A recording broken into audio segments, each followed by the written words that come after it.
کیا دیکھا؟ زہرا کا لال امام زمانہ دروازے پر موجود ہے۔ میں نے کہا مولا گھر میں تشریف لے آئیے۔ مولا جیسے گھر میں آئے میں نے امام کے لیے کرسی کو لگا دیا، مولا کرسی پر تشریف فرماؤ۔ میں نے کہا مولا پانی پیئیں گے، کھانا کھائیں گے، کیا لاؤں آپ کے لیے؟ امام نے فرمایا مؤذن بیٹھ جا۔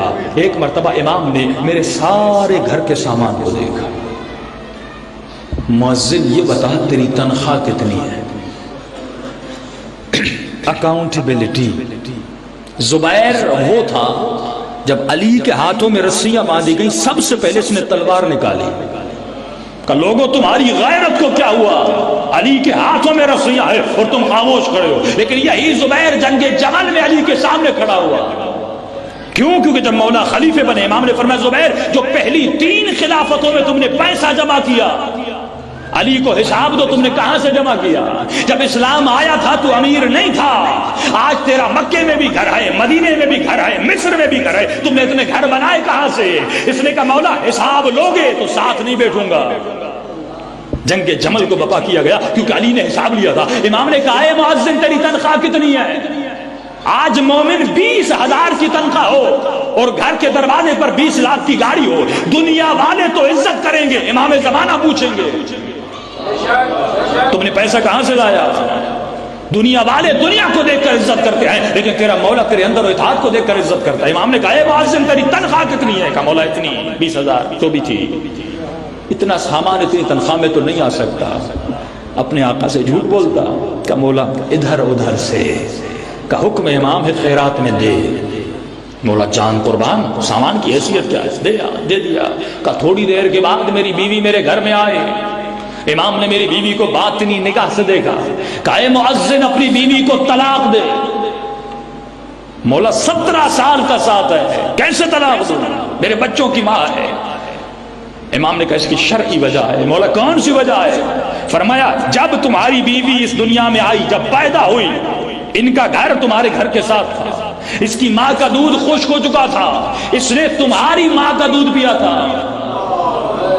یہ تمہاری رضائی بہن ہے۔ جب تک پتا نہیں تھا رشتہ حلال تھا، اب میں نے بتا دیا یہ رشتہ حرام ہے، طلاق دے۔ کہتا مولا بیوی کو بھی طلاق دی۔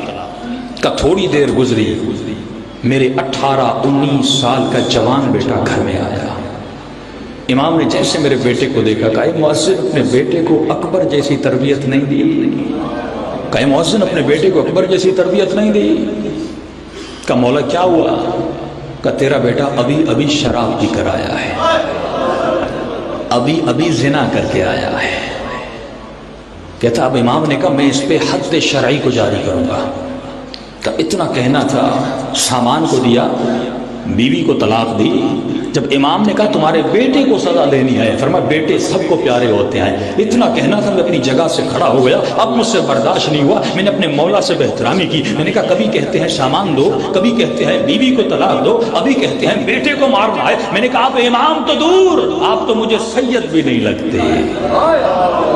اتنا کہنا تھا، زہرا کا لال کھڑا ہوا، آنکھوں سے آنسو بہنے لگے۔ فرمایا جب تو مجھ پر اپنا بیٹا قربان نہیں کر سکتا تو تجھے کہنے کا حق نہیں ہے تو میرا چاہنے والا ہے۔ عزیزان محترم، دین سیکریفائی اور قربانی کا نام ہے۔ کس نے کتنا قربان کیا قیامت میں یہ تولا جائے گا۔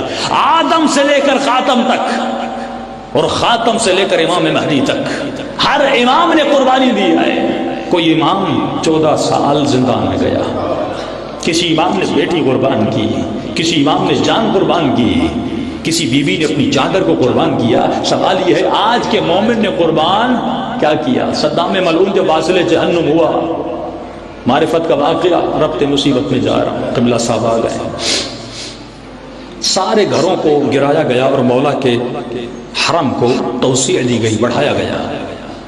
اس توسیع کے دوران ایک گھر رہ گیا، یہ ایک مزدور بننا کا گھر تھا جو گھروں کو بناتے ہیں بننا۔ حرم والے اس کے پاس آئے کہ قبلہ آپ کے گھر کی قیمت ہے مثلا 10 لاکھ، ہم آپ کو 70 دیں گے، غریب بھی ہو امیر بھی بنو گے، ذرا دور جا کے بڑا گھر بھی لے لو اور ثواب بھی ملے گا کہ تیرا گھر حسین کے حرم میں آئے گا۔ اس بوڑھے نے سوچا، اس نے کہا میں گھر نہیں بیچوں گا۔ کہ 80 لاکھ نہیں، 90 لاکھ نہیں، جو تم کہو ڈیمانڈ کرو وہ دیں۔ کبھی بیچتا نہیں، میری ملکیت ہے، میری مرضی ہے۔ انہوں نے کہا حکومت سے آرڈر لائیں گے، آپ کا گھر گرانا پڑے گا، اس گھر کو بیچ میں کیسے رہنے دیں، کیونکہ ہم نے سارے گھروں کو خرید لیا ہے، بس آپ کا گھر باقی رہ گیا۔ اس نے کہا جو کرنا ہے جا کر کرو، مجھے گھر نہیں بیچنا۔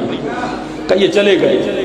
کچھ دنوں کے بعد انہوں نے دیکھا اس بوڑھے نے اپنے گھر کو بنانا شروع کر دیا، اس بوڑھے نے اپنے گھر کے دروازوں کو بنایا، اس نے اپنی گھر کی دیواروں کو رنگ کرنا شروع کر دیا، جو جگہیں ٹوٹی ہوئی تھی ان جگہوں کو بنانا شروع کیا۔ پھر آیا، اے بزرگ کر کیا رہے ہو؟ ہم گھر خریدیں گے اور گھر کو گرائیں گے، بجائے کہ تو بیچے گھر کو بنا رہے۔ کہ میری مرضی، میرا گھر ہے، بناؤں یا بگاڑوں، تمہارا کیا ہے؟ کہ کافی عرصہ گزرا، اس نے بالکل اپنے گھر کو نیا کر دیا، جیسے ابھی ابھی کسی نے گھر خریدا ہو اور کسی شادی کے لیے تیار کیا گیا ہو۔ اس نے اب پیغام بھیجا، آؤ میں گھر حسین کو دینا چاہتا ہوں۔ یہ آئے، انہوں نے کہا بزرگ قیمت بڑھانی تھی، پرانا گھر تھا قیمت کم لگ رہی تھی، اب بنا کے نیا کر کے بڑی قیمت میں ہمیں دینا چاہتے ہو؟ اس نے کہا قیمت کی میں نے کب بات کی، چلو میں نے مفت میں حسین کو دیا۔ کہ ان کو یقین نہیں آیا، کیسے ہو سکتا ہے اتنا غریب بننا، ایک گھر آئے اور وہ بھی حسین کو ایسے دیا اور محنت کر کے بنا سجا کر دیا۔ رجسٹرار آفس میں لے گئے، اب تک یقین نہیں آ رہا، بوڑھے نے رجسٹری کر کے دے دیا۔ انہوں نے بوڑھے کو بٹھایا، کہا بزرگ یہ تو بتا، تو نے حسین کو گھر دیا، یہ بات تو سمجھ میں آتی ہے، محبت کرتا تھا اور اپنے آقا کو کوئی چیز دی، لیکن یہ بات سمجھ میں نہیں آئی، جب دینا ہی تھا تو بنایا کیوں؟ جبکہ تجھے علم تھا ہم اس گھر کو گرائیں گے، اس کی دیواروں کو گرائیں گے، تم نے اتنی محنت گھر کے گھر کو نیا کیوں کیا؟ اس بوڑھے کی آنکھوں میں آنسو آ گئے، فرمایا زندگی میں پہلی مرتبہ کوئی چیز حسین کو دے رہا تھا، میرے دل نے نہیں کہا کہ یہ چیز پرانی دوں۔ جب پڑھتے ہو نا کہ کربلا میں حسین نے علی اکبر کو سجا دھجا کر بٹھایا، کیونکہ حسین اکبر کو خدا کے لیے قربان کر رہے ہیں، قربانی کو حسین کر کے بھیجا جاتا ہے، زینت بنا کے بھیجا جاتا ہے۔ آج سوال یہ امام سے پوچھو مولا آپ کو میرا کیا چاہیے؟ مولا فرماتے مجھے کچھ بھی نہیں چاہیے، اے مومن تیرا دل چاہیے، تیری مرضی چاہیے، تیری خواہشیں چاہیے کہ تو ایسا بنے جیسا میں چاہتا ہوں، تو ایسا چلے جیسا میں۔ امام رضا فرماتے ہیں ہم اور ہمارے شیعوں کی ایک نشانی ہے، ہم بمنزلت بدن ہیں، ہمارا شیعہ بمنزلت سایہ ہے۔ جب آپ چلتے ہیں تو سایہ چلتا ہے، جب آپ جھکتے ہیں تو سایہ جھکتا ہے، آپ جھکیں سایہ کھڑا رہے، یا آپ کا سایہ نہیں ہے۔ سلمان سے پوچھے کہ سلمان علی کی اطاعت کیسے کرتے ہو؟ کہ جہاں جہاں علی کے قدم ہوتے ہیں وہاں وہاں سلمان کا سر ہوتا ہے۔ اگر ایسی اطاعت اپنے آقا کی کرو گے تو امام کا دل راضی و خوشنود ہوتا ہے۔ فرمایا اپنی محفلوں اور مجلسوں کے غم کی ابتدا حسین کے غم سے کیا کرو، کیونکہ یہ واحد غم ہے جس میں تمام اہل بیت گریہ کرتے ہیں اور آتے ہیں۔